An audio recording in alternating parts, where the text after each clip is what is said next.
Tattoo tries to help a janitor become a millionaire, while Mr. Rourke tries to outwit the devil. This episode is anything but plain.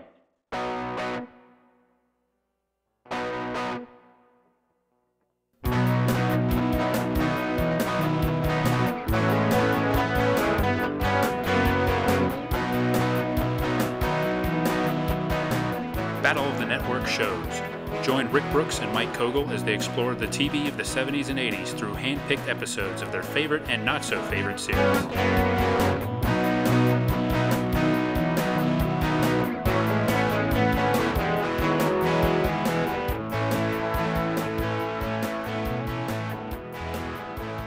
Welcome to Battle of the Network shows. I'm Mike. And I'm Rick. Hello, everyone. Hello, Rick. Hey. We usually don't say hi to each other, do we?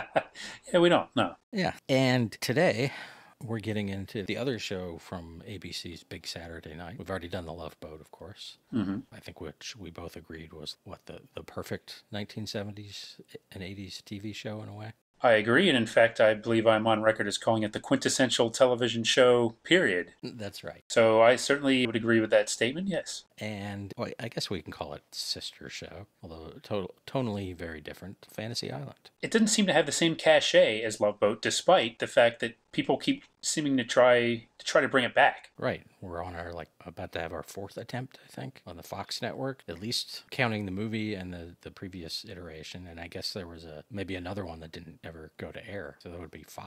Yeah, yet, the show is not complete on DVD yet. It's hasn't been super ubiquitous in syndication. It wasn't on as much as Love Boat, but, it's a similar format. And it seems to me just anecdotally, as you alluded to, if you talk to people about Love Boat, they often remember watching it with Fantasy Island and vice versa because they associate them as being, Saturday night appointment television. Right. No, I did not really watch it. I think I did some when it started to show up in syndication, but I think it was on later than I would have been up for a lot of its life, and it just seemed a little spooky and scary. Right. I do remember watching this quite a bit, and it's another kind of show I sort of associate with staying over at my grandmother's house. Maybe just staying up a little bit late on weekends, and maybe seeing Fantasy Island at 10 o'clock when I wouldn't necessarily be watching a lot of TV as a 5-year-old or whatever at 10 p.m., but I do remember seeing Fantasy Island and then not seeing hardly any of it for many years and waiting for it to become more accessible, and now, fortunately, it is. The whole series is available on streaming, but in recent years, it made sporadic appearances. It was on Crackle for a while, but they would get one season at a time and not all the episodes, so it took a long time for the series to be, fully available. I think it was on Cozy for a while, but, it was butchered and chopped up and all that. I think now maybe is the time to really sit back and enjoy Fantasy Island, and I haven't enjoyed all of Fantasy Island, Mike, in preparation, but I've been watching quite a bit of it, knowing that we were going to talk about it this season. Well, first of all, we should say, unlike our Munster situation, this is a situation where the streaming gods granted our fantasy. That when we were planning this season, it was maybe a couple seasons were on Crackle and YouTube, and then they all showed up on Tubi. So good for Tubi or whoever made that decision. Yeah. Sony, which owns Fantasy Island, seems to be very aggressive about licensing out its library lately.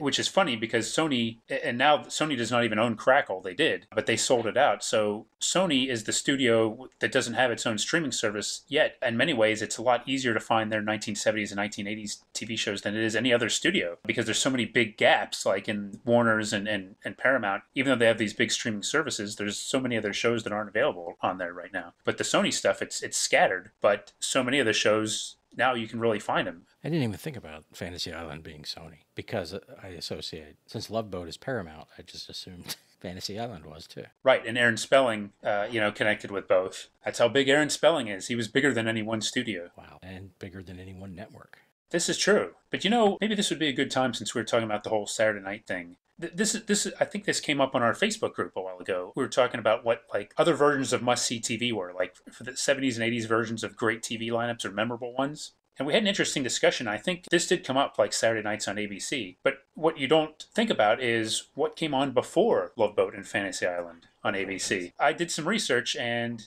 I found out. The lineup on this particular episode, which we'll get to in a little bit, was different. But 1978, so Fantasy Island started as a couple of TV movies, and then mid-season 1978 in winter, it joined the official schedule. And Love Boat had already started at the beginning of the 1978 season, so Love Boat got like a half-season jump on it, okay? So at 8 o'clock on ABC in 1978, you had Carter Country and Apple Pie.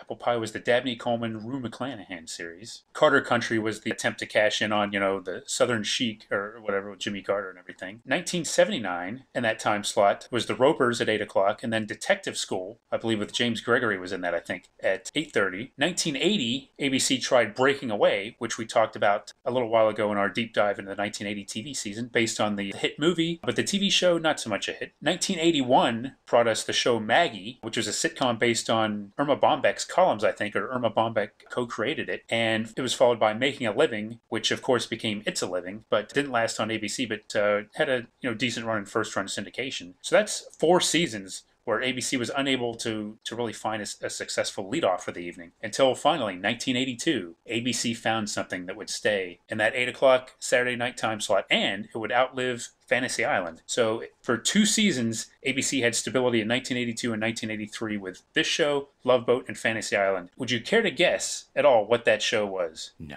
Okay, fair enough. The show was T.J. Hooker. ABC finally found a reasonable hit, and T.J. Hooker stayed on Saturday nights at 8 for a few seasons. Finally, Shatner brought some stability to that revolving door time slot. Wow. Yeah, that's so you have a former captain playing a police, whatever rank he was, sergeant or something, and then you have Captain Stupid, and then you have Mr. Rourke, who knows what his rank is in the cosmic hierarchy. Yes.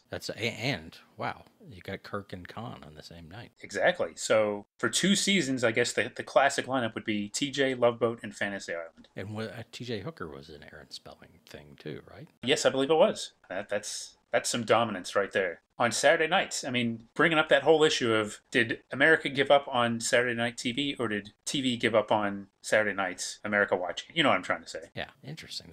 I hadn't pondered that philosophical question, but it really is a chicken and the egg kind of thing, isn't it? Yeah, well, we've talked about, Golden Girls well into the early 90s was a Saturday night hit that people would go out of their way to watch. So at some point, yeah. Now it's like reruns. Reruns, sports, some reality TV, news magazines, maybe. Yeah, I mean, I guess if we know the way kids watch TV is different, so that's got to be part of it too. Yeah, I think that's a big thing is Love Boat, and we kind of talked about that, didn't we, in our Love Boat episode? How despite the suggestive nature, it somehow seemed like a family show. Yeah, and even Fantasy Island on Tubi has a TVG rating. Oh, that's interesting. I kind of question that. I mean, it just seems a little more adult than that. I guess someone determined. It's interesting because Love Boat, to me, has more adult themes, if you know what I mean. But Fantasy Island has more adult themes. I mean, there's many episodes that get into serious things and kind of stuff that you'd think would be over kids' heads anyway, as befitting a 10 o'clock show. But as far as, sexual content or things of that nature, Love Boat certainly surpassed it in that regard. Yeah, but then the whole mood of Fantasy Island can be pretty intense. Sometimes it's just dumb. Yeah.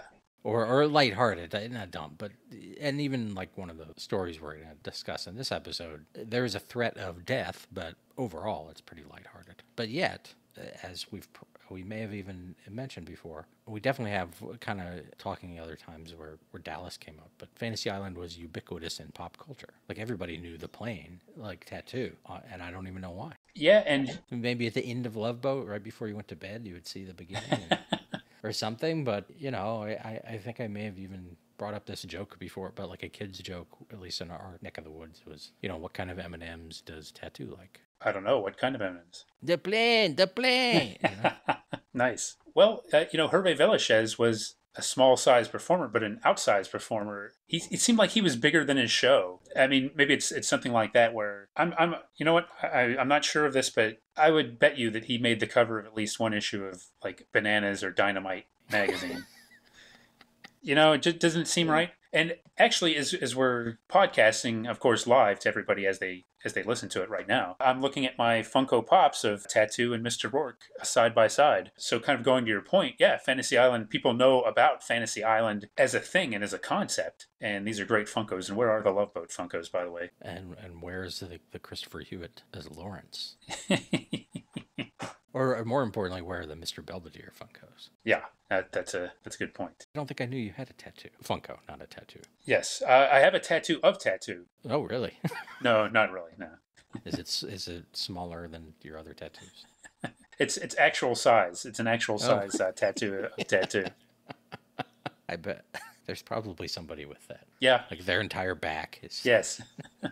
I do think though that people don't know the show itself as much, and I'm a little curious about this because I think most people, it seems like most people that didn't really watch the show, if you ask them, they'll say Deplane and they'll talk about Mr. Rourke and Tattoo. But I find again anecdotally that if you talk to people that watch the show, and like me myself, the episodes that they remember are the darker ones. Like I didn't have strong memories of the lighter ones. I'd know like, oh, okay, the Landers sisters were on all the time, etc. Blah blah. But the memories that would stick out would be like people being in peril, like fire, dangerous, life-threatening situations, and kind of some of the darker ones, or even the more supernatural ones, like we're going to get into today. So yeah, I just don't think people know the show all that well, but maybe they'll get to know it a little bit after listening to us. I've certainly gotten to know it a lot better over the last month or so.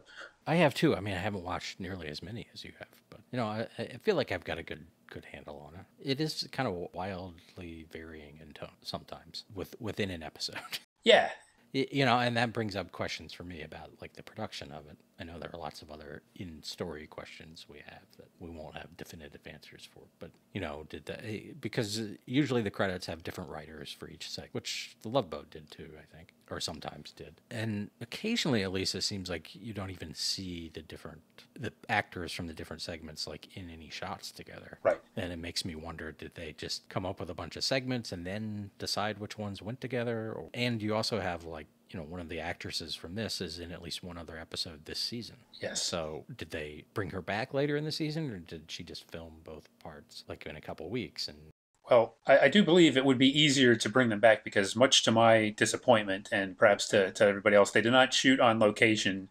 Most of it was actually just, studio based. Unfortunately, they didn't have to fly people out to Hawaii or the Pacific Ocean or whatever. But it does seem like they offered, at least in some markets, in syndication, they syndicated as a half-hour show, which is weird to me. And I don't know. I don't really like the idea of that. So to me, that says that they probably did intend to shoot as if they were shooting two different stories and they purposefully kept people apart so that they could make them distinct. And the storylines are more or less equivalent in screen time and resources, which is interesting because I like that format and can't imagine watching it without that format. Yet in some episodes, and this particular one story is much, much stronger than the other one, in my opinion. And it kind of does make me curious, like, I wonder how that would be, if it would be more effective watched straight way through. Yeah. I mean, I think you get, especially with the more intense story here, you get some tension from stepping away from it, much the same way you would in a movie with whatever, like in Star Wars, where they're cutting back and forth between locations.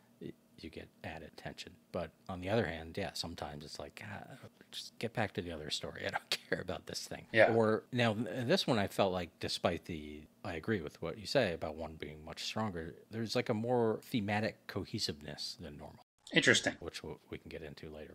And there's definitely, it does seem like at least in some of the exchanges between Rourke and Tattoo, there's a sense that both things are going on at the same time. Yes. And in some episodes, it doesn't seem like that at all. Right. Which is another thing that made me kind of wonder about the whole production of it. But I'm sure, yeah, practically they didn't do what I think. And it always seems like one director, so it's not like if it had two directors, then I would definitely think they were just filming these in these half-hour blocks and stitching them together. Right.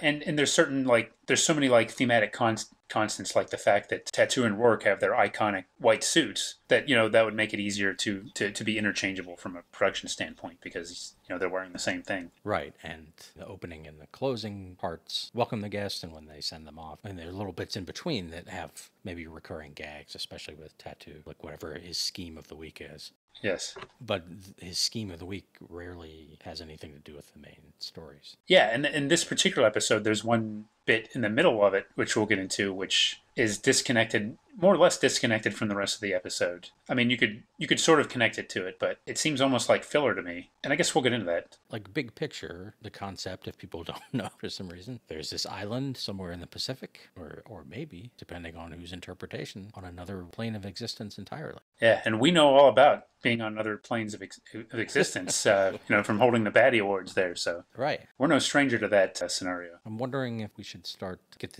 our crack travel agents on.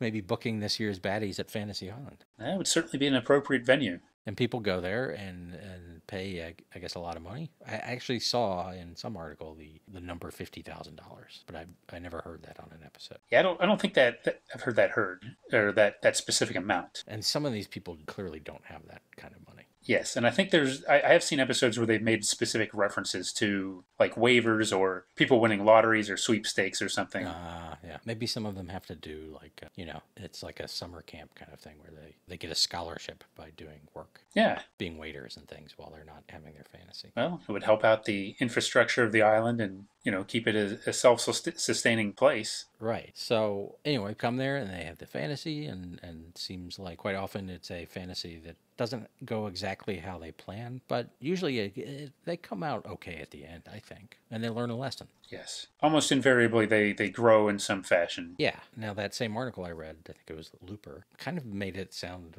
far more nefarious than that. Now, and Rourke seemed, at the very least, like possibly a con man or something. And we do see, and I think now the segment you mentioned is one of those, there are times where he fulfills a fantasy in a pretty questionable way. It seems to do the job, but it's not. It's more of a low-rent fantasy. Yes. But the main fantasies are usually involve, at the very least, a great deal of effort on his part and sometimes magic of some kind. There's occasionally time travel, maybe. But then some of that's questionable. Like there's one where a couple doesn't like they want to get back to old-fashioned morality. So he sends them to Salem during the witch trials. But then at the end, there's a line like one of the Puritans walks by and like, oh, thanks for letting us rehearse here.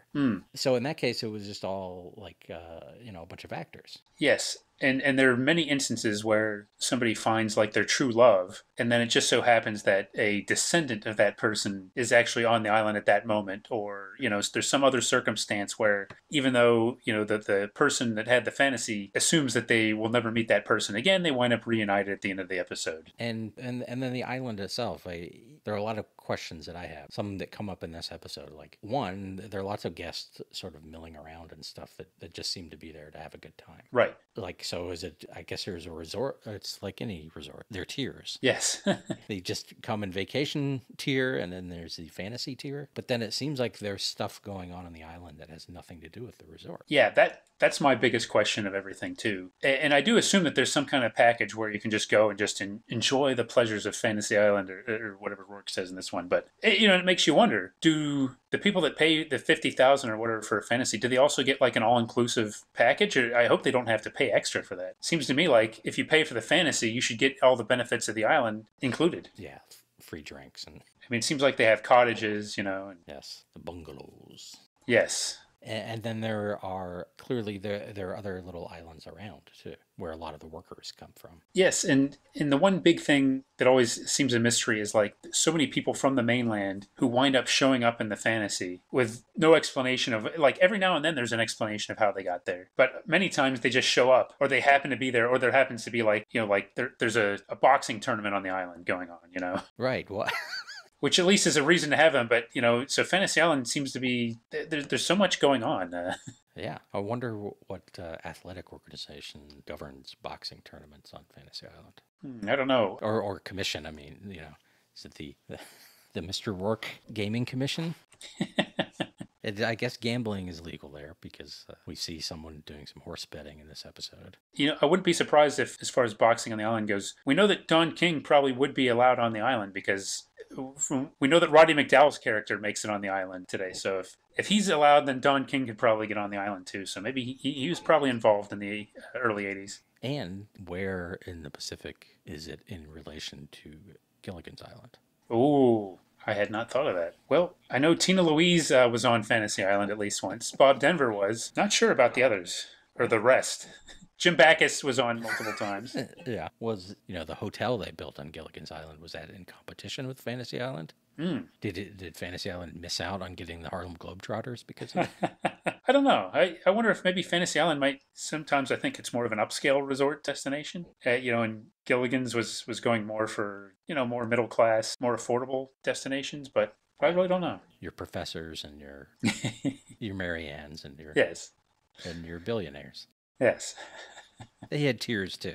Yeah. These are some big questions to ponder. And for instance, I know, Ricardo Montalban had his interpretation of Mr. Rourke, which was definitely a sort of cosmic religious interpretation. Yes, and whatever the guy did to get himself through, I can't blame him. I appreciate his interpretation because I think he did a great job, and he's so good in this. And a lot of the episodes I've been watching happen to be episodes centered on Rourke because those stand out to me as the most interesting. Anything with Rourke's backstory or Rourke having a larger role than usual, I love those. And I think Mr. Rourke is one of the best TV characters of all time. Wow. I really do. So this is like a landmark season for us because we're getting in a lot of my favorite characters. Mr. Rourke is certainly one of them. I mean, he's great, and Montalban makes him magnetic. And every now and then, I could sort of see there is sort of some more sinister overtones, and sometimes he has almost a contentious relationship with his guests. But the more I've watched the show, and the more Rourke episodes I've watched, the more it seems like he's basically doing things for the forces of good. I think he's doing things for unselfish reasons, and yeah, I think he's a decent guy, and I really don't see the con man aspect of it at all. Yeah, I don't, other than some of the lower rent fantasies, which maybe that's just to pay the bills. Yeah, or you can interpret it as he lets somebody on like at a lower rate with different terms, or somebody that and he doesn't have the time or whatever to set up like the big elaborate fantasies. So he gives somebody like a more affordable option that remains realistic and satisfying to them, though it doesn't necessarily have the production value behind it as the other ones do. Yeah, and a few of the times that I've seen that particular gag that we're going to see this time, it's fantasies that a lot of people have. Like common ones that... Yeah, like there's a Red Baron one that comes up in one episode. It's essentially the same joke we see here. And I think also that like when Julie joins the cast, and I'd forgotten for a while that Julie and Tattoo were coexisting, although not, I think, rarely in the same episode. But Julie, Wendy Shaw, who sort of came on when Tattoo was being at his most difficult, or Hervé was being at his most difficult. She was brought on to give the show leverage and replace him or whatever. But I've seen several episodes in season 6 or whatever, where Rourke asks where Julie is, and there'll be some gag about, she's dealing with, some fantasy. And it appears to be going wrong, or she's got her hands full with it, which leads me to think that maybe Rourke is giving Julie and Tattoo sometimes like tasks that aren't necessarily the main fantasies, but he kind of reserves things to them to train them. Because as we see in this episode, Rourke has a bit of a succession plan. Yes. Much to my surprise and horror in some ways. Well, we can hope his successor would have risen to the occasion. Yes. Didn't watch any of the episodes with the Julie character, so I'm not as up on her. I did watch one with Lawrence and was unfortunately not impressed. Yes. Christopher Hewitt, for the last season, I think, became a permanent member of the cast, and I was not enamored with him. Now, Julie appears in the sequel to this episode. Oh. Which I guess I'll remind me at the end, and I'll share my thoughts on that. It's worth, you should definitely check that one out. So the sequel's in the same season? I don't believe it is. Okay. I think Tubi TV, their episode order, their episode order is weird, and I think some of the episodes are not even in the right season. But I believe this was the fourth season, the fourth season opener, and I think the other one is the fifth season episode, I believe. Is she tempted by a particular character? She gets involved. Yes, the character takes advantage of her status, and I really don't want to give too much away. Okay. It's inferior to this episode, though. If you see one episode with Roddy McDowall, this is the episode you want to see, folks.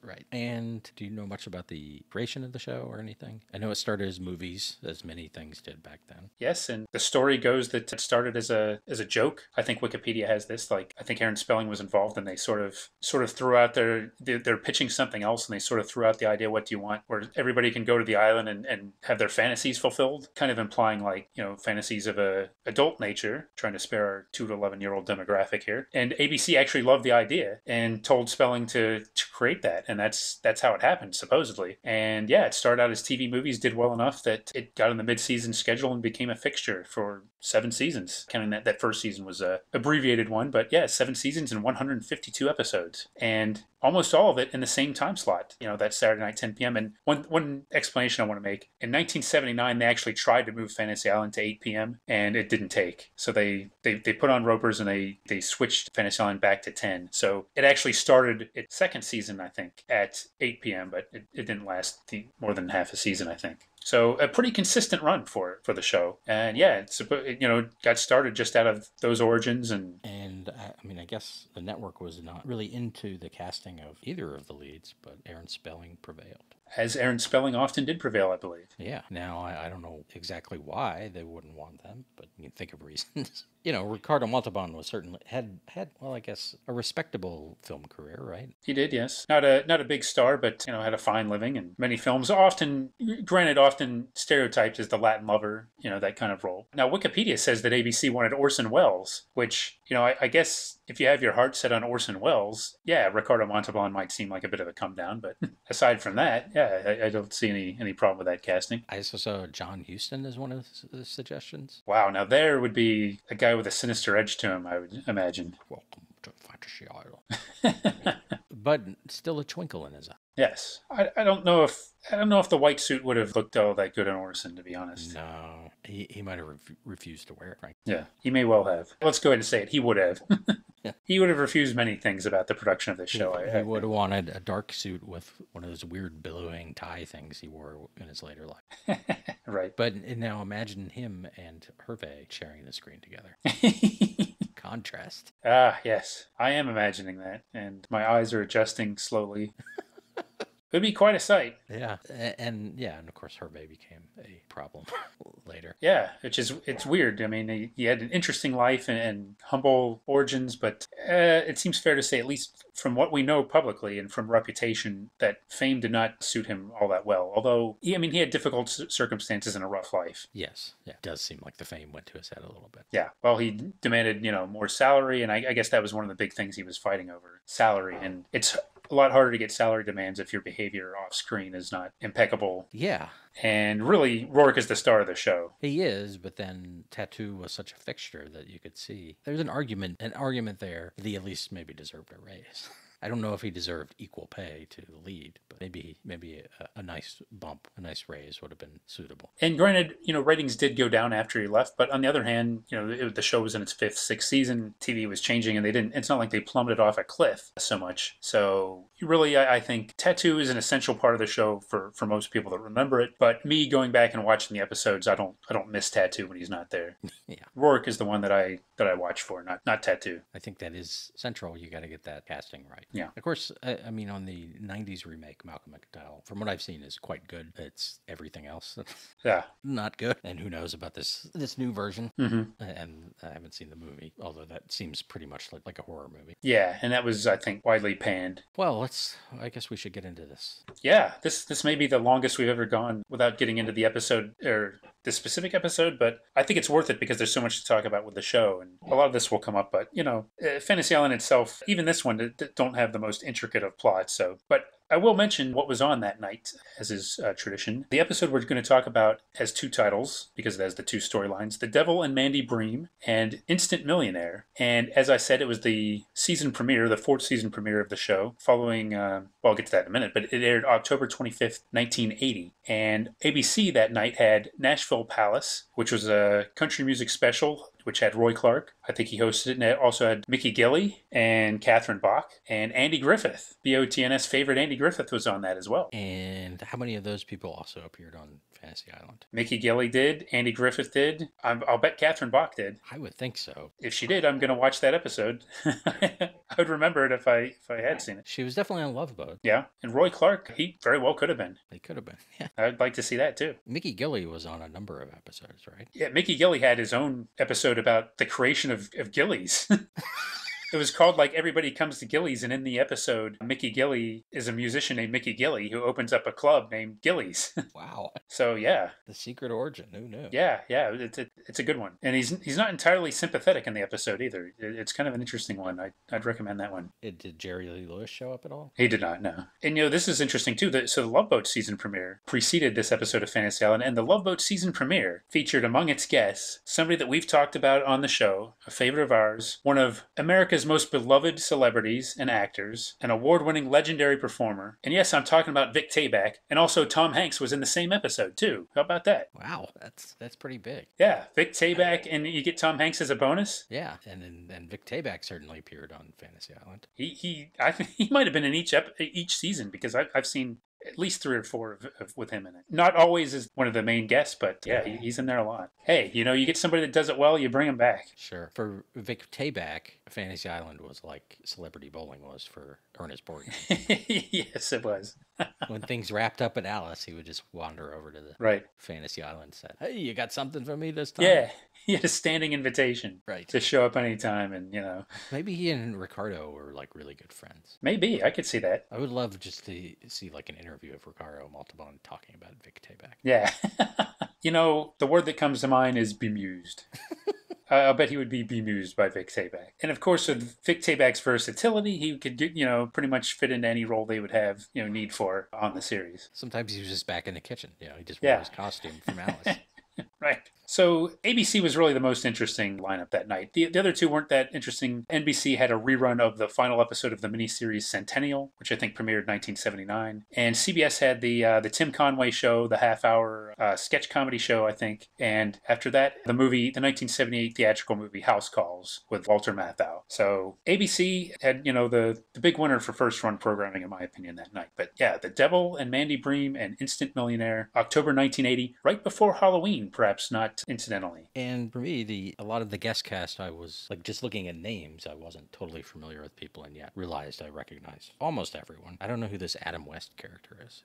Are you familiar with him? Adam West, it rings a bell. Yeah. It seems like he might have even been on the show, our podcast before. Maybe it'll come to us as we go through it. I will say this version of Adam West is one that we have not encountered yet on the podcast. That's true, yeah. Relatively straightforward, huh? Yeah, he did have a cane. Yes. Get to do a little business there. Yeah. Carol Lindley didn't seem familiar to me. Again, she apparently was on Fantasy Island a lot. She was, yes. And I think before the 1970s, she would have been more well-known for theatrical movies, I think. I think she was in The Poseidon Adventure, was maybe one of her big movie roles. And then I guess once the mid-70s started, it seemed like she was just on every TV show, just showing up so often, but never really getting a vehicle for herself that I know of on TV. But also Ross Martin from Wild Wild West. Yes. And also on Love Boat. Arte Johnson, I know, is someone I should know. He was very interesting on Laugh-In. Right, yeah. And I've also seen him on, in the sequel to this episode, Arte Johnson also appears in The Other Story. Wow. Is a different character, right? Yes. Of course. Arlene Golanka, who looked familiar.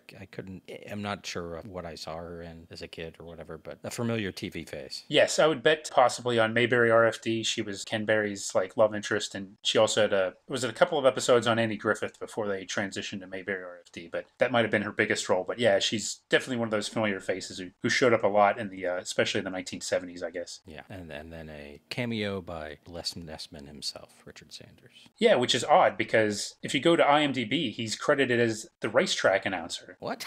He's only listed as racetrack announcer, and I think maybe it is like Richard Sanders doing a gimmick voice when they're watching the horse race. But, as we'll get to, he has a much bigger role in the episode with a name. So it's odd that he's not credited that. Again, folks, IMDb, not 100% accurate sometimes, but that's a big part of information they left out. Maybe he came in the last minute because Vic Tayback couldn't make it.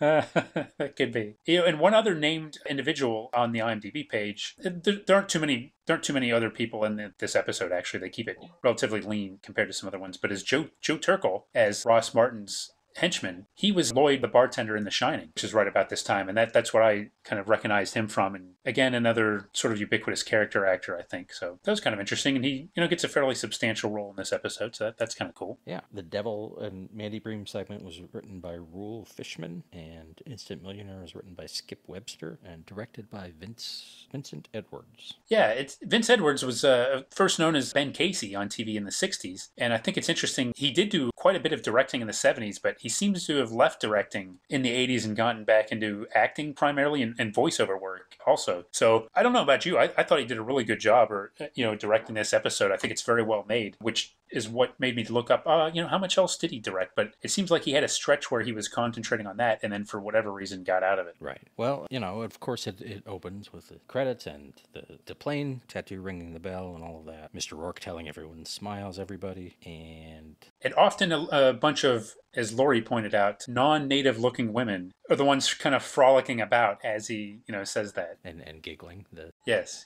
All right. And may I mention here, as we approach the arrival of the plane, I just want to get this in. One of my favorite things about Fantasy Island, my absolute favorite things, and it always happens this part, often several times during the same sequence, is Rourke buttoning the buttons on his suit jacket, kind of preparing himself and just gathering himself and just, sort of, changing his posture and just kind of doing that little business to prepare himself. I love that he does that. And I also love that he does it multiple times. If you watch closely, I think even in this one, he does it and then he goes back, and I think he does it. You see him do it from behind, and so it's unbuttoned, it's buttoned, but who cares? It's always great to watch him do that. I know what you mean. I didn't notice that he did it more than once, but I believe you. Maybe not always, but sometimes he does it more than once in a scene, yes. But you're right. It is a good character thing. Yeah, and a lot of times, if he's just sitting in his office, he won't have it buttoned, and then it gives him when he gets up to greet the guests, he'll kind of gather himself and button it. So yes. Well, not being a person who wears suits a lot, I've noticed though that people do it, that seems to be a thing. Men unbutton their jacket when they sit down, button it when they stand up. You see that on talk shows a lot. Right. When the guest sits down, they'll unbutton. One person that I noticed that rarely buttoned it was Orson Welles, actually. Well, he had people to do that for him. That's true. This is a nice kind of little storytelling thing that this show does. Kind of like the guest arriving on Love Boat, that they can set up the premise of the episode, but even though it's expositional, it's a natural way that they would be doing. Mr. Rourke is explaining to Tattoo, and I guess some of the other employees every now and then, why these people are here. Another thing that fascinates me about the mechanics of the island, the fact that although Tattoo is often intimately involved in the fantasies, Rourke gives him no preparation until the guests land, which may be for his own good, actually, but just a little interesting element of how they do things around here. Yeah, he wants to keep him on his toes. So we have Fred, was it Catlett? Yes. So that's Artie Johnson, and he has a fantasy he wants to be a millionaire, and Rourke actually rejected this fantasy. So Tattoo brought him here anyway, so that he could handle the fantasy on his own. This is a little different than most episodes. It is, and maybe we'll get into this, but I have to wonder why Rourke rejected the fantasy. He gives some clues to it later as to his thinking on it, but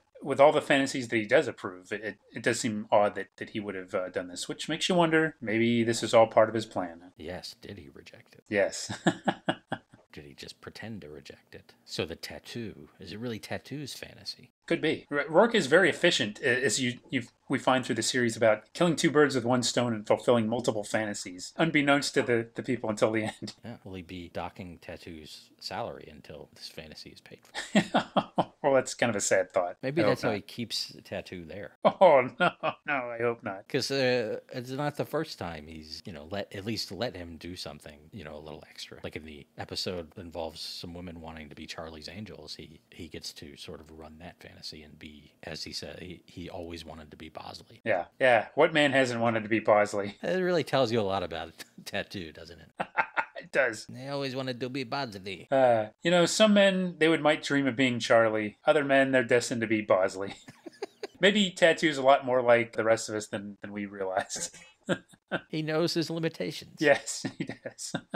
Or he realizes that, that's a better deal. Could be, yeah. He's the one that gets to hang around them. Exactly. And then the other fantasy, this is Mandy Bream, and she had nursed her husband after an accident, and now she has a fantasy to save her own life. But Rourke doesn't know all the details yet.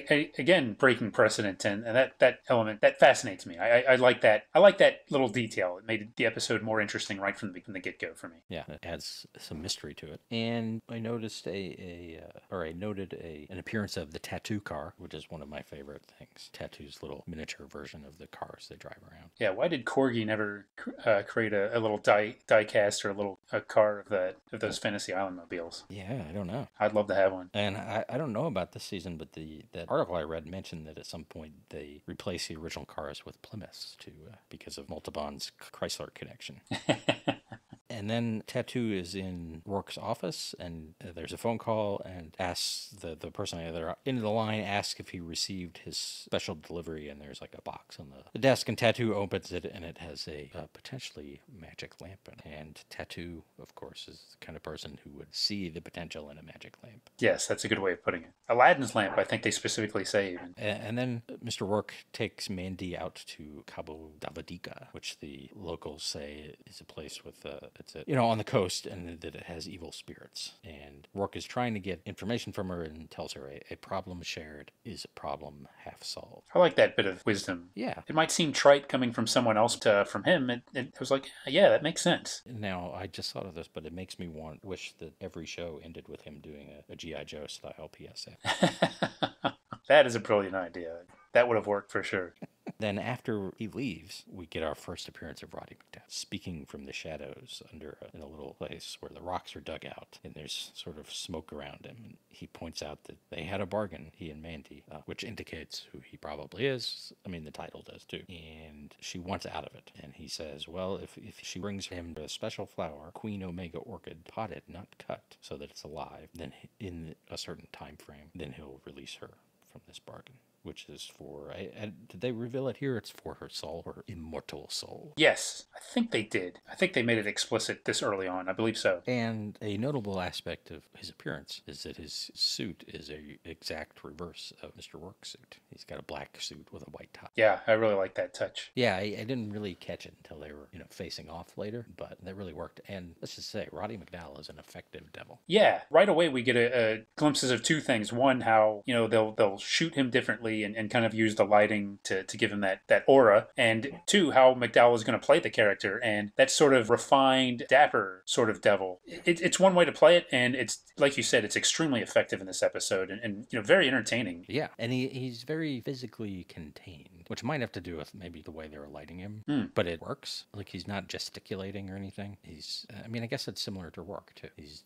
very just right there. And it's all in his face and the way he's saying things, really. Exactly, yeah. It's just a very subtle menace and smirkiness, and very good and very unlikable, which he should be. Unlikable to us, but you could see how maybe he would be charismatic to someone who's desperate. Right. It's that kind of thing that like Rourke points out later, that he comes off as like a friend to people. There's that just below the surface, you can tell there's that smarminess, but he does give off the appearance of being somebody that's, refined and almost a decent person. Yeah. And then we go to a warehouse in the middle of nowhere. So already this is what started to raise questions to me about the island. Yeah, yes. There are warehouses on the island. There are abandoned warehouses. I could see there being warehouses for fantasy elements and things, but why is there this abandoned warehouse?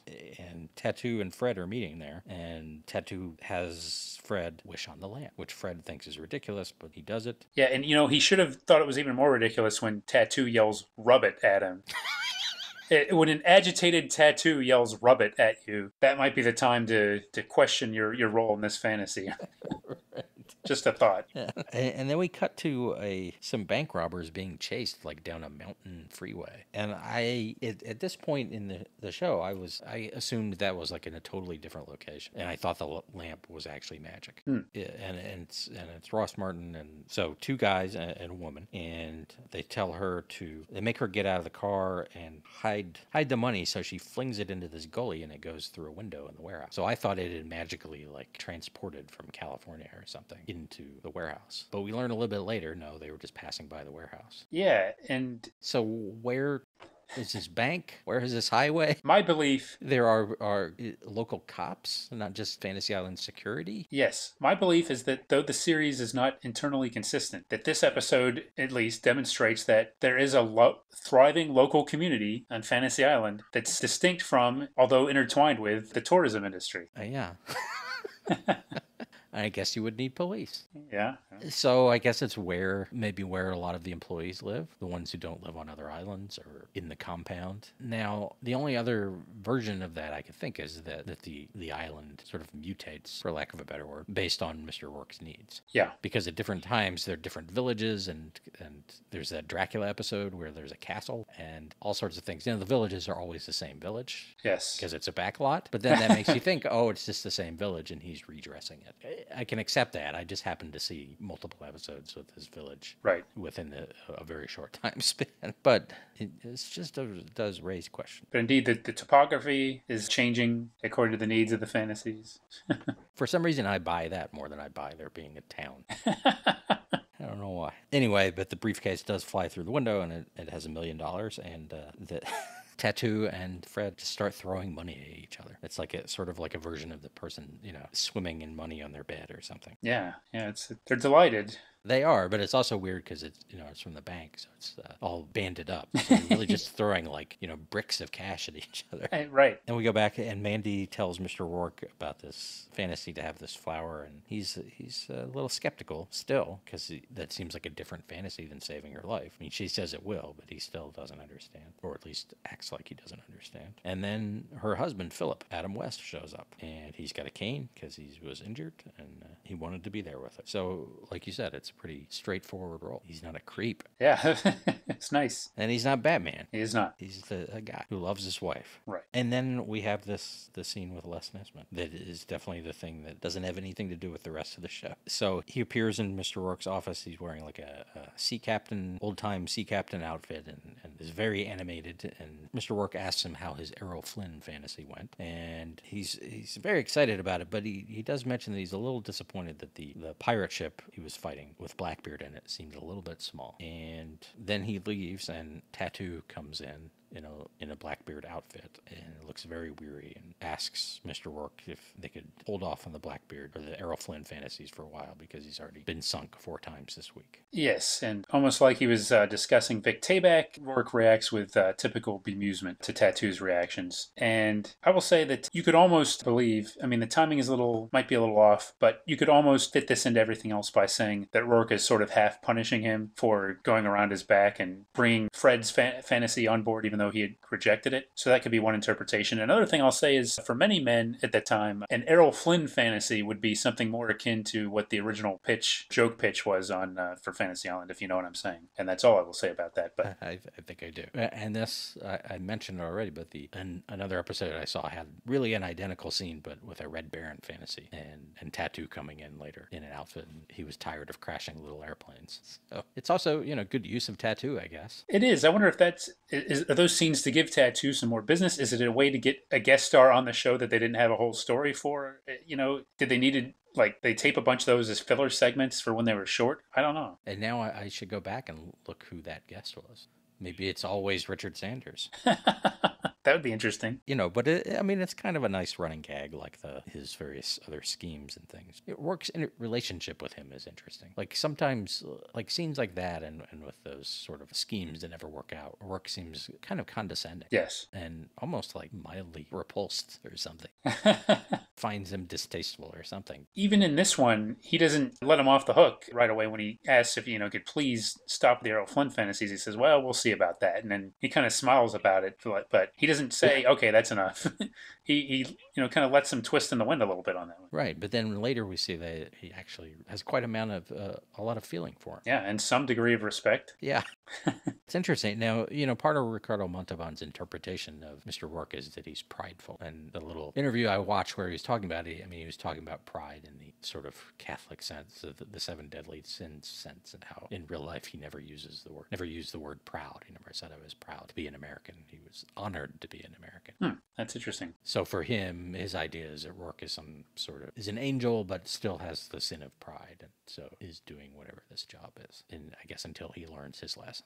One thing that reminds me of is there's several episodes where people come and directly challenge him, and I kind of, the way I was watching those episodes showed to me that Rourke shows compassionate ways to sort of diffuse or resolve these fantasies without seriously injuring somebody. On the other hand, though, now that you mention it, you could see Rourke accepting these fantasies as part of that pride, that he can't turn down a challenge like that he always must confront somebody and expose them rather than just decline the challenge. Yeah, I think that's kind of an example he gave, or something like that, where if people said, you can't do this, then he try to prove it wrong. Within some of these fantasies, though, he does things that make him look to people that are around that he looks, less than invincible sometimes. So he's not afraid to appear defeated. But yeah, that's an interesting interpretation. I'm glad you brought that up. I'll have to ponder that as I watch more Fantasy Island. Yeah, after that we see the crooks and we find out that it was on the island and they're going to have to go looking for the money, looking for anyone who's been spending a lot of money, which seems like almost anyone on this island. Right. And there definitely seems to be a difference between the two Ace, which is Ross Martin, and Herb, and Ava, the other and then we're in the bar, and Fred has wired $200,000 to an orphanage. I guess that's not in the bar, that's outside. And he also bought a Rolls Royce. He's kind of burning through this money. Yeah, kind of one very honorable use of the money and then one not so honorable. And I think didn't he say he ordered like a spare too for the Rolls Royce? Yeah. And how's he going to get that Rolls Royce? He's got to ship that thing back to, the mainland. He's a complex individual, this Fred Catlett. Yes. And we find out later he's a sanitation engineer, a janitor. So, yes. I understand him wanting to spend some money, but he's not thinking it through. And then there's a luau, and Tattoo brings the orchid for Mandy, and Mr. Rourke says, I hope it'll bring you everything you hope for. And then the devil is watching from the distance, and Mandy goes and finds him, and she gives him the orchid, but he's like, she's not free yet, because as soon as he takes possession of it, it dies, because he can't. Nothing delicate can live in his presence. So it's one of those classic, no-win deals. Yes, very devious of him. I wonder if Sammy would do that, and how would this devil feel about Sammy? Good question. I don't think they would get along. No, they don't seem to be really simpatico. There's no compassion in this guy. So after the luau, we see Fred and Tattoo in the bar, and they're watching horse races on TV, and Fred is betting, and he's already lost another $120,000. And then Ava is watching them and makes a connection. And then we see the two of them, Fred and Ava, having a romantic picnic, which gets interrupted by Ace and Herb, who again are not nice guys. They're not romantics for sure. No. And actually, this scene in particular made Lori, who's watching this episode with me, wonder out loud, how did she get involved with those two guys anyway? She asked me, did they establish that? I'm like, no, I don't think they did.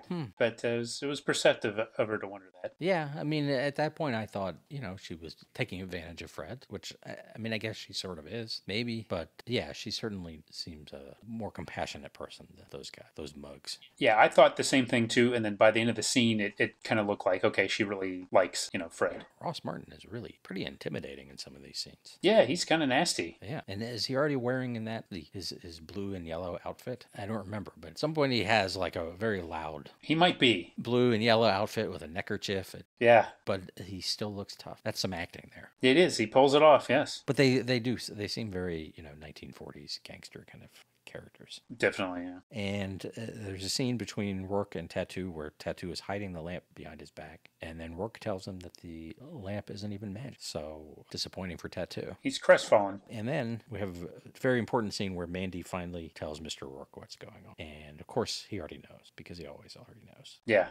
The only question is, did he know before she came to the island, despite what he's saying, or did he just discover it? But yes, he definitely knows. Yes. So it turns out the devil saved Phil from dying in exchange for her soul, and it's a year to the day. So at midnight, she's going to lose her soul unless they figure something out. Mr. Rourke explains that he can't do much, partly because Satan has certain rights, the same as anybody else.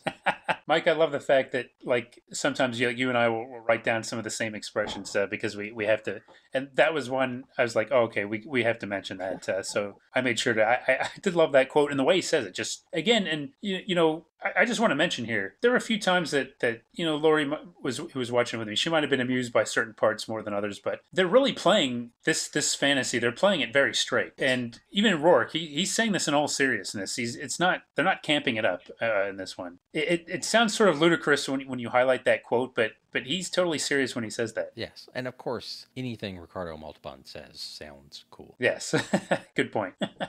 And has a certain gravity to it. Right. So Phil offers to take Mandy's place, and she doesn't agree to that. And then Rourke explains that there may be a way that Satan has rights, but he also has rules that he has to follow, which is in keeping with things like Poor Devil, and it's always contracts with the devil. Yes, rules, procedures. I guess he's always, he's bucking up against them by trying to manipulate them, but he's still got an interesting aspect of that mythology. If somebody requests a hearing, he cannot deny them. And Mr. Rourke explains there's immense power in a love such as theirs, which of course sounds very suave and romantic. Yeah, it does. And he will appear as their counsel for defense, because he really thinks that this is all a ruse for a confrontation. The devil wants to get to him because this is not the first time they have done combat. Yes, in this case, it's not Rourke's pride. I think he's actually onto something there, that the devil really is drawing him into another confrontation. Yes, which does raise a lot of questions about Rourke's. Again, who is this guy? That he knows the devil, he's faced the devil. There's a sense that he's very old. Yes, and later on, the devil will say something like they've got all of eternity to do this. Yes, that's right. So interesting. Now back at the warehouse, it seems like a good location for these people to go. Yeah, like the headquarters. There, Ace is grilling Fred, and Fred has already spent $600,000. Yikes! Yeah, Ace is sort of incredulous.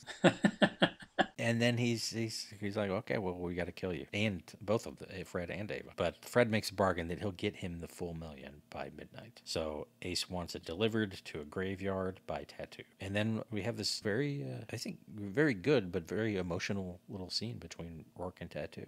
Rourke is explaining kind of what he has to do, and then he's left a letter for them. And if he doesn't return, Tattoo can open it, and it will tell him everything he needs to know to run the island. Yeah, and Tattoo is immediately affected by this. Yeah, they're both very expressive of what they mean to each other. It was kind of surprising because Rourke is so cool usually. I mean, he gets angry sometimes, but Tattoo is usually silly. And I thought they were both very good in this scene. I agree. It was very convincing, and one of the reasons I like this episode is because of this scene, and it's a rare moment of genuine vulnerability for Rourke, who a lot of times he expresses concern for the guests. And, you wind up being skeptical about it, and sometimes it almost seems like it's for show because he knows what's going on. In this case, though, the way it's played and the way he's preparing this, even before, anybody else is on the scene, it looks like Rourke has genuine concern for how this will come out and his own fate, as well should be if he's going up against the devil. I mean, we know that Rourke is a very powerful individual, but it's good to every now and then have him show some vulnerability, and this episode is a great example of that. Yeah, and it makes their relationship seem more like maybe like a father-son kind of relationship, which is nice. But as you said, then the idea of Tattoo taking over is a little concerning. Yeah, and there's not a lot in that envelope. Rourke indicates that'll tell him everything he needs to know, and it's like, well, maybe it's like, call Batman or something. I don't know. He'll know what to do. It looks like they're pretty scant instructions to my eye in there, but who knows? Maybe he's got really small handwriting or something. Right. Or is a combination to like a safe? Yeah. More important instructions. Yes, that could be. Or just sell the island. Pull a lever and the island sinks. Yeah. But then the Breams show up, and Philip's going to go with them because neither wants to live if the other dies, which, of course, Adam West is good at delivering a line like that. Yes. He certainly makes it sound dramatic, as it should be. Yes. And then we go into the jungle, and it's all spooky and foggy, of course, and... Yes, it's dark, it's nighttime, there's this mist fog kind of stuff floating around, all these weird vines. Yeah, and of course Satan, or see, I didn't write that down. Mephistopheles. Yes.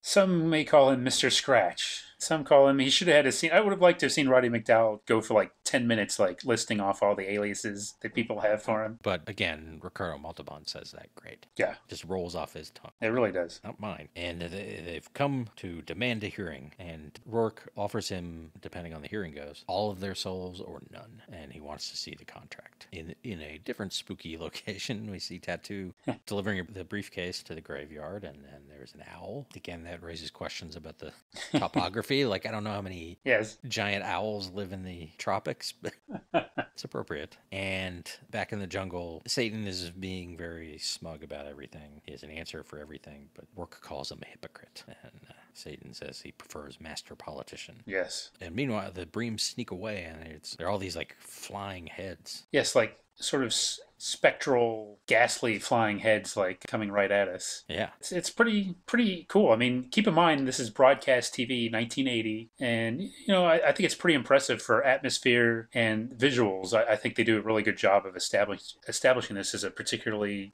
scary episode just in time for Halloween. Yeah. And also, this here's is the example of what I meant when I wouldn't have minded if the show had broken format and resolved the Artie Johnson fantasy and then just had this play out out uninterrupted, because this part is so cool and so effective. I don't know if I'd say it's hurt, but I didn't need like a break from it. We could have accomplished that with a commercial break or something like that. So I think this is a good example of how, I'd be curious maybe if they would have just let this run for an extended amount of time. It would have been odd to have one fantasy play out so early, but I think they could have done this uninterrupted. I can see that.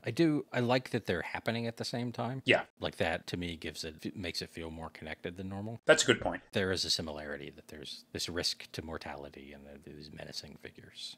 But on the other hand, certainly one is more interesting than the other. Yeah, and also like in terms of the narrative, it reinforces the fact that for what we know and what he knows, Tattoo is on his own because Rourke is occupied on this other part of wherever they are. That's true. So, but Rourke and Satan have this debate. Satan calls him Rourke an incorrigible romantic, and Rourke responds, "If you mean I am in love with love, you are right." Again, a brilliant delivery of a typical Rourke line. Right. And he's like, goes on to say that one day when everyone learns to love, that'll destroy the devil. Mm. And then it bells or whatever, chiming midnight, and Roddy McDowell's like, midnight, very creepily. And he thinks that he's beaten Rourke, but, Rourke has tricked him, apparently, because Satan can only take exactly what he's entitled to, or he relinquishes his entire claim. So he claims all 3 souls, but Rourke says there are 4, that Mandy's pregnant. Yeah, he does this awesome thing where he counts them off on his fingers. He's like, well, how can you claim all the souls when they're, he starts counting them off, and he has this slight pause before he, unveils the 4th finger and reveals the extra soul. And the devil is forbidden to take an unborn child, so he can't take exactly what he's entitled to. And then Roddy McDowell channels his inner Shatner, I think. Say, damn you, Rourke! Very nice. Very well done. Thank you. By both of you. And an interesting decision to have him turn his back to the camera when he does it too, which is an interesting choice. So it's just his voice. Right. And then there's like a dissolve and some things, and then he turns around and he's got his actual devil face. Yes, and I like how when he says that, doesn't Rourke say something like, isn't that what you've been trying to do all along? When he says, damn you, Rourke. I think so. Rourke's always got a rejoinder. He's composed. He may have been nervous about this, but he's composed the whole time. You got to love it. And, again, a very effective scene. It is, and I don't want to get into the politics of it or everything, but I just want to point out how it does kind of stand out that the show is making, and I'm going to say it's a non-political thing at the time. It would not have been controversial to assert that in 1980 as it would be now. Now, unfortunately, it would be seen as the show making a clear political statement. So I believe, but at the time, it was just like, well, it just in the sense of like pausing that the devil is real would not be seen as a political statement. So you could do some of these things. Like in a way, as we've gained thematic freedom in some areas, we've lost thematic freedom because this story would come off entirely differently now. Mm-hmm. But this is where, Satan says they have all eternity before them. So it does suggest again that Rourke is something more than human. Right. And then after the devil's gone, Mandy says that he lied about the baby, but he says he didn't. So apparently he knows that she's pregnant. She doesn't know yet. Yes, he suggests that when they go back to Philadelphia, they consult their doctor. Right. Back at the graveyard, Tattoo arrives, but he says he's only got the $400,000. And then he opens the briefcase and pulls out a gun. And there are also sirens approaching. And then Ace kicks the gun out of his hand, and he's running, and he falls into an open grave. And Herb gets the old rake to the face. Yes. The old Sideshow Bob. And then Fred tackles him, and they fall into another grave. Yeah, it was a nice flying spear by Fred. I was rooting for him there. That was a nice move he did. And Mr. Rourke shows up with the cops, and then he informs Tattoo that the gun doesn't have any bullets in it. Yeah, I've got to confess that when Tattoo pulled that gun out of the briefcase, I started laughing. I mean, I thought that was hilarious because it was really unexpected. It just, it's like, what have you got? Well, I got this. It's a huge gun.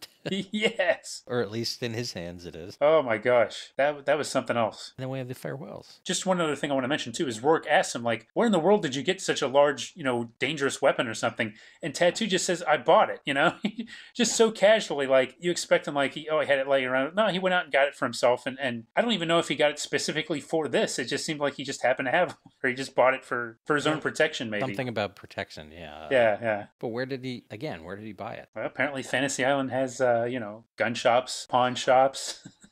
I hope they don't have vape places just yet. That's the one thing I want to stay off the island. Any fantasy that involves vaping, Mr. Rourke denies. Yes. Hookahs, maybe.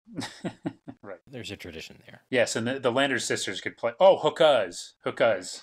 I apologize. Yes. So at the farewells, Tattoo wonders how Mr. Rourke knew about the baby because he's not a doctor, and Mr. Rourke just, indeed. Yeah, that's all he says. Yeah, so maybe he did. Was it a gamble? We don't know. He gives him no closure. I love that he gives Tattoo no dissatisfaction, but is that not one of the dumbest questions Tattoo has ever asked? All the stuff that he's seen on the island, how long we've been with him, and this is like one of the most mystical things that he has to ask about. Mm-hmm. How did you know? He knows everything, Tattoo. He knew Satan was coming there.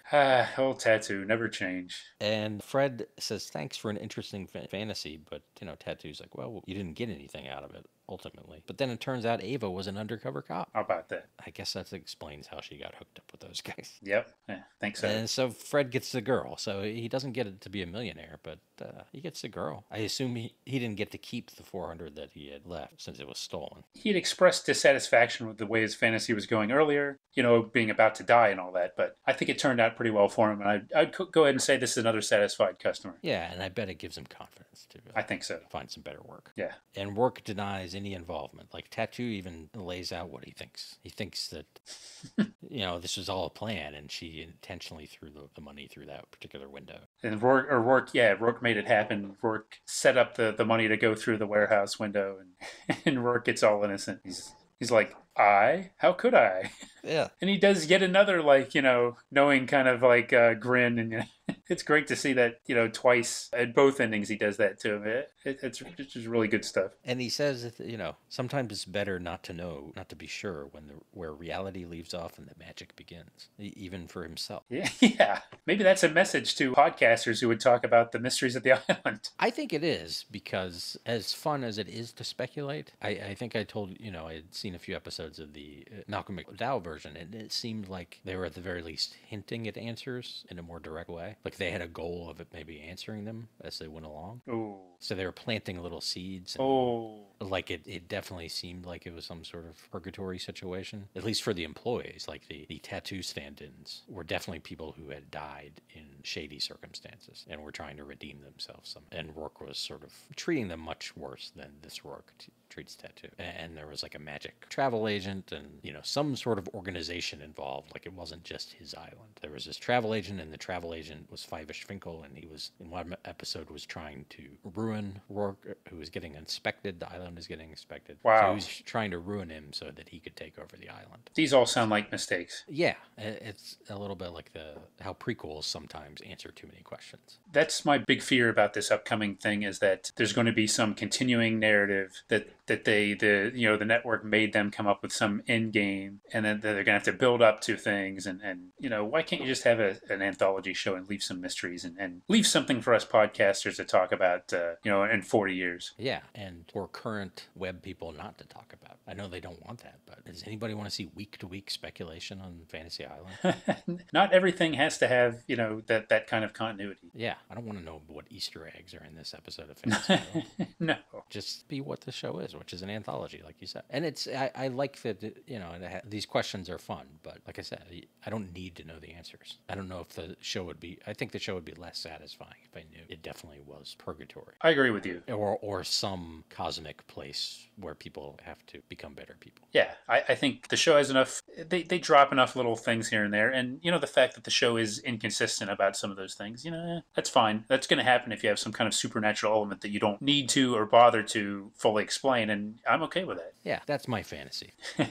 The new Fantasy Island won't have a deep mythology. Yes, but even if it does, we still have scores more episodes to enjoy from the original run, and I really like this episode, Mike. I think it's very representative too for some of the things we've talked about. I think it shows the lighter side, the more serious side. It gets into the supernatural elements that seem to become increasingly prevalent as the show goes on, although I could be wrong on that. I guess that was always there to an extent, and the use of guest stars and all the elements that I think make Fantasy Island entertaining are in this episode. And I do think in particular the Devil and Mandy Bream storyline is one of the best ones I've seen on the show. I agree with everything you said there. Now, as compared to Love Boat, what do you think of the Fantasy Island guest star roster in general? As a notch below. Yeah. I do think it's a notch below. I think although they had many of the same faces, it didn't have the highs that the Love Boat did, which is interesting because they generally would have less slots for high profile celebrities. But yeah, for whatever reason, the Love Boat I think booked much bigger and more variety too. Even though the Love Boat had so many episodes and brought people on, as we've talked about, Fantasy Island seemed to rely on the same people more often. Yeah,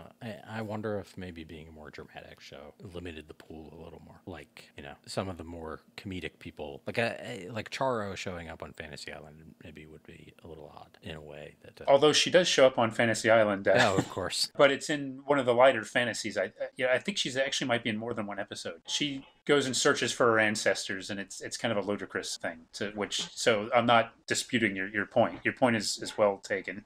But, well, some other example of a person like that, of a very... Gene Rayburn, did he ever show up on Fantasy Island? He did. Oh, man. He did, Mike. And actually, I'm going to recommend you watch this one because I can't remember what it is, but I think it might be in this season. But there's an episode where two game show rivals are face off against each other in a competition on the island. Yeah, you got to watch that one. Hosted by Gene Rayburn? Not hosted by Gene Rayburn. Gene Rayburn is a participant. Oh, okay. He's in a bitter feud. Well, okay, I'm going to stop my attempts to come up with someone who wouldn't fit then. Yes. Maybe it's just the chance to go on a little bit of a cruise was more tempting than just going down some studio. Quite possible, yes. Or people were worried they were going to run into Vic Tayback. It's always a threat. Now, the sequel to this, I'll just mention briefly, which centers more around Julie. And I think it was actually one of the... Every now and then, like Love Boat, they would do an expanded episode. I think they did a couple of 90-minute episodes where they'd have 3 fantasies, and this was one of those. I didn't like it as much. Although they have in the title The Devil and Mandy Bream, and they make it clear what's going on, to me they're just more explicit about things in the next one. And the basic premise is Roddy McDowall comes back to get at work again, and this time he uses Julie and kind of gets her into a situation where she has to bring Rourke into it and force another confrontation. And it's well worth watching, but it just seems it's not quite as subtle as this one. Subtle might be the wrong word, but it just seems everything's a little bit more... It's just too explicit, and they get into things a little bit too much. I prefer the way they handled this, but I did like seeing Roddy McDowall come back. I'm not sorry that they did the follow-up episode because McDowall was great, but yeah, not quite as good as this one. Okay, well, I'll probably still check it out at some point after the Gene Rayburn one, of course, and the Charo ones. Yeah, so you got to see the Charo ones. There's many, and another one of my favorites has Chuck Connors as a famed big game hunter who comes to the island, and his fantasy is to pursue Rourke as his prey. Ah. So it's one of those challenge ones I mentioned, and that's a very good one too. Wow. Well, he's in his office. Yeah. He's usually in his office, or by the. Is that his fantasy, or did he sneaks onto the island? No, it's his fantasy, and Rourke actually authorizes it. Which as you watch that, you kind of get to these thinking about why Rourke does what he does. But he wants it to be a sporting competition, but he makes Rourke pledge not to use powers, as he puts it. I think he just says powers, which is interesting that some people are aware that Rourke has powers of some kind. Right, and that's an interesting difference between this version and the later version. Fantasy Island is a very public place that everyone knows about, whereas on the later version, people don't know about it until they wander into Fivish Finkel's magical travel agent. So it's almost like a clandestine place, and there's almost like a black market kind of thing about it. Yeah. So it's even more exclusive than this. Right. All right. Well, if you want to discuss Fantasy Island or your TV fantasies with us, you can do that at our Facebook group, which is called Battle of the Network Shows the Group. And we have all kinds of fun discussions about 70s and 80s TV there. Yeah, and I look forward to seeing what people might think about Fantasy Island, because that's one we haven't gotten into as much. But as you can tell by this episode, there's a lot of topics to discuss about the series. And there's been a lot of recent Love Boat discussion, so I could see this coming up. Yeah, the shows are connected, and what are your favorite episodes, favorite guest stars, all that stuff. We'd love to hear it. And if you just want to drop us a line and give us some feedback or suggest ideas for future episodes, you can email us at mailbag@battleofthenetworkshows.com. That's right. And if you want to throw a little support our way, we have a TeePublic store. There's a link on our website, and you can also search at TeePublic, and hopefully it'll come up, but their search is a little funky. But we have some logo designs and, of course, our mascot Rewind stubs on a t-shirt or whatever you want it on that they have. They don't have cars, so you can't get a car. Not even a tattoo car. You also can't get a tattoo. If you get a tattoo of Rewind stubs, I guess let us know. Yeah. I'm not encouraging that. No. I'm not a real tattoo aficionado or anything. No, not endorsing that, but hey, if you want to do it, I'm not going to get in your way. But I do want to say thanks to everybody who has supported us by buying a t-shirt or a magnet or a mug or something else. I'm wearing my own Rewind Stubs t-shirt right now, as a matter of fact. Me too. Yeah. How about that? Yeah. I'm wearing mine. I'm not wearing yours. Oh, yeah. That's good. But somewhere after the end of the season, maybe in preparation for the baddies, we'll have a new very special piece up that might include one of the characters from this show. Ooh, I'm Know intrigued. more about that in a few weeks. That's brilliant, Mike. You've left our listeners with one final mystery to consider. Yes. And if you have theories about Mr. Rourke and all that, again, the Facebook group. Yep. I'm open to theories, knowing that there is no definitive answer. Yeah, we're glad that the show didn't give a definitive answer, but that doesn't mean we don't want to spend endless hours discussing it. Right. And with that, we bid you a farewell. This episode brought to you by Rich Corinthian Leather. This episode also brought to you by Tattoos Tattoo Parlor. This episode also brought to you by Christopher Hewitt's Family Jewelry Store.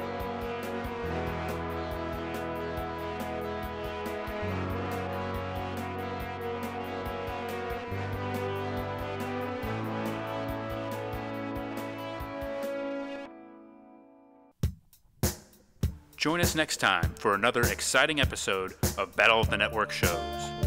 Learn more, leave feedback, and suggest future episodes at battleofthenetworkshows.com. Follow us on Twitter at BatNetShows, and like our Facebook page, facebook.com/Battle of the Network Shows.